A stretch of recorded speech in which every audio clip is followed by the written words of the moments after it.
Nước Mỹ, siêu cường số 1 thế giới đang rơi vào một cuộc khủng hoảng điên rồ.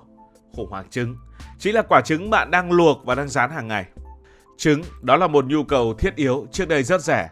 Giờ có nơi bán với giá tới 8 đô la, thậm chí là gần 20 đô la cho 12 quả. Siêu thị thì kệ trống trơn, người dân phải lặn lội sang Canada, Mexico để mà mua trứng. Nhưng đến biên giới thì lại bị tịch thu. Có người còn gọi trứng là vàng trắng của năm nay. Điều này ảnh hưởng thế nào đến người dân của nước Mỹ? Trứng là một thứ thiết yếu, từ trứng ốp la buổi sáng, bánh ngọt cho đến những thứ khác, trứng có mặt ở khắp mọi nơi. Khi mà giá trứng tăng, chi phí sinh hoạt cũng đội lên, đặc biệt là với những gia đình có thu nhập thấp. Người ta không thể ngừng ăn trứng. Trứng là một phần thiết yếu. Những nhà hàng đã phải phụ thu thêm giá trứng. Một số siêu thị gia hạn mỗi khách chỉ mua được 1 đến 2 tá trứng để tránh tình trạng tích trữ trứng, đầu cơ trứng. Thậm chí ở một số nơi, cảnh sát còn đang truy tìm kẻ trộm hàng trăm nghìn quả trứng. Trứng không chỉ đắt mà còn trở thành mục tiêu của bọn trộm. Rốt cuộc, chuyện gì đang xảy ra vậy? Tại sao một thứ đơn giản như trứng lại trở thành hàng hiếm?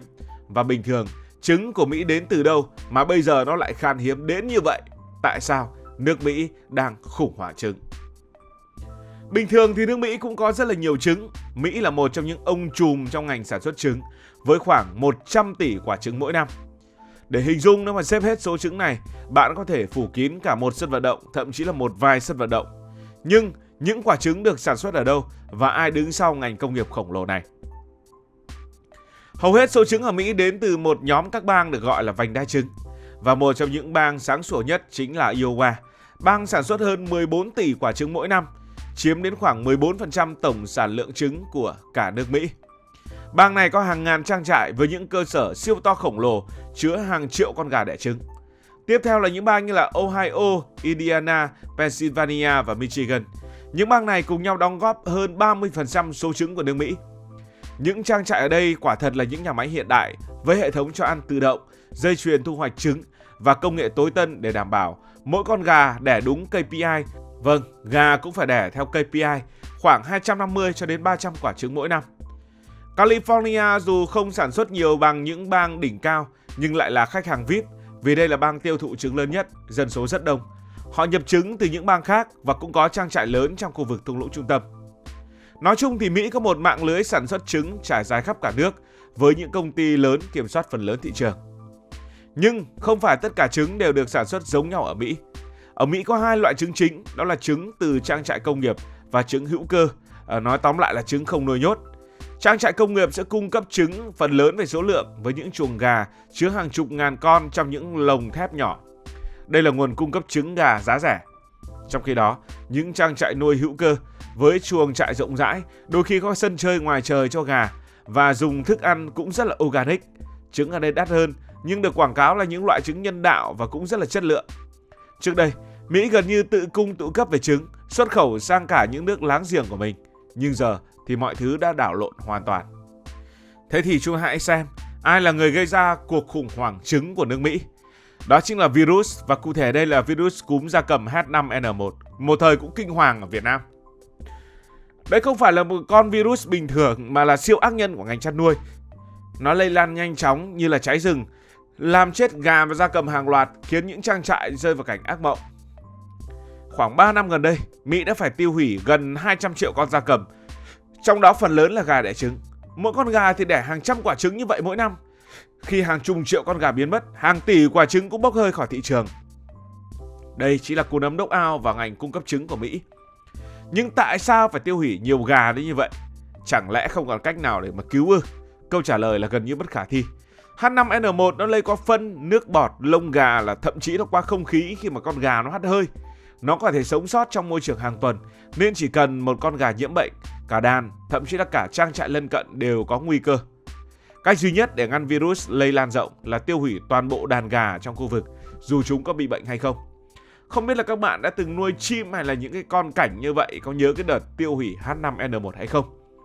Điều đáng sợ là H5N1 không chỉ tấn công gà, gần đây nó phát hiện ở bò sữa, ngựa, mèo và cả lợn nữa. Điều này làm các nhà khoa học lo sốt vó, và nếu nó đột biến, nó có thể lây lan sang người. Năm ngoái thì Mỹ đã ghi nhận 61 ca nhiễm H5N1 ở người, chủ yếu là những người công nhân làm ở các trang trại. Và bạn có biết ai là đồng phạm gián tiếp của H5N1? đó chính là chim hoang dã, ngỗng trời, vịt trời, mang virus nhưng mà chúng không chết. Và chúng di cư qua những bang từ tháng 10 cho đến tháng 3. Chúng vô tình gieo rắc virus ở những trang trại. Dù trang trại có hệ thống an toàn hiện đại cỡ nào thì cũng khó ngăn được những đội quân chim trời này. Và đây chính là lý do đại dịch cúm cứ bùng lên, khiến nguồn cung trứng bị lao dốc. Dịch gia cầm đã là khủng khiếp, nhưng cuộc khủng hoảng trứng còn bị đẩy lên đến đỉnh điểm ở một vấn đề khác, đó là chuỗi cung ứng. Để mà một cái quả trứng đi từ trang trại đến bàn ăn, nó phải đi qua bao nhiêu là khâu: nuôi gà, thu hoạch, đóng gói, vận chuyển, phân phối. Tất cả phải trơn tru như một cỗ máy. Nhưng ở Mỹ hiện nay, cỗ máy này đang bị ho sặc sụa như bệnh cúm và tạo ra một hiệu ứng khiến trứng càng khan hiếm. Đầu tiên hãy tạm nói về thức ăn chăn nuôi đi. Gà đẻ trứng ăn, nhưng mà nó cần phải ăn cái gì đó. Cái thứ mà nó ăn thì đã bị tăng vọt vì chiến tranh Ukraine làm gián đoạn nguồn cung ngũ cốc toàn cầu. Những trang trại gà phải chi tiêu nhiều tiền hơn để nuôi đàn. Đôi khi gà bị tiêu hủy vì cúm và chúng mất trắng, cả vốn lẫn lời. Tiếp theo là vận chuyển. Mỹ đang thiếu hụt tài xế xe tải rất là nhiều, đặc biệt là tài xế xe tải lạnh. Cái này thì cũng chỉ là một lý do phụ thôi nhưng cũng rất là quan trọng. Trứng dễ vỡ, dễ hỏng nên phải được bảo quản ở nhiệt độ ổn định. Không có đủ xe thì nhiều lô trứng đã bị tắc ở kho hoặc không đến kịp siêu thị. Chi phí vận chuyển cũng tăng chóng mặt. Một container trứng giờ có thể tốn đến cả 6.000 đô, gấp 3 lần so với vài năm trước. Kết quả giá trứng bị đội lên và siêu thị thì thiếu hàng. Khi nguồn cung trong nước bị cạn kiệt thì Mỹ buộc phải tìm đến hàng nhập khẩu. Một quốc gia vốn tự hào sản xuất cả trăm tỷ quả trứng mỗi năm, giờ phải cầu cứu những nước khác, đúng là chuyện hiếm có. Mỹ đã ký hợp đồng để nhập trứng từ Thổ Nhĩ Kỳ, nhập trứng từ Hàn Quốc, từ Brazil và đang đàm phán với một số nước khác. Nhưng nhập khẩu cũng không phải là cây đũa thần. Bởi vì trứng là mặt hàng dễ vỡ, cần vận chuyển bằng xe lạnh qua quãng đường dài rất là tốn kém. Không vận chuyển bằng xe lạnh mà xem, nó nở hết. Một container trứng từ phương Tây có thể tốn hàng chục ngàn đô la chỉ cho vận chuyển và bảo quản. Tiếp nữa là nhiều nước cũng đang phải vật lộn với dịch cúm gia cầm, không riêng gì nước Mỹ, nên nguồn cung của họ không dồi dào. Chẳng hạn một số nước như là Italia chẳng hạn đã từ chối xuất khẩu vì họ ưu tiên trứng của mình cho lễ phục sinh, dịp mà nhu cầu trứng tăng vọt để làm bánh và trang trí. Hài hước hơn nữa, nhiều người Mỹ đã tự mình vượt biên sang Canada và Mexico để mua trứng, nhưng lại bị hải quan Mỹ tịch thu vì lo ngại lây lan dịch bệnh.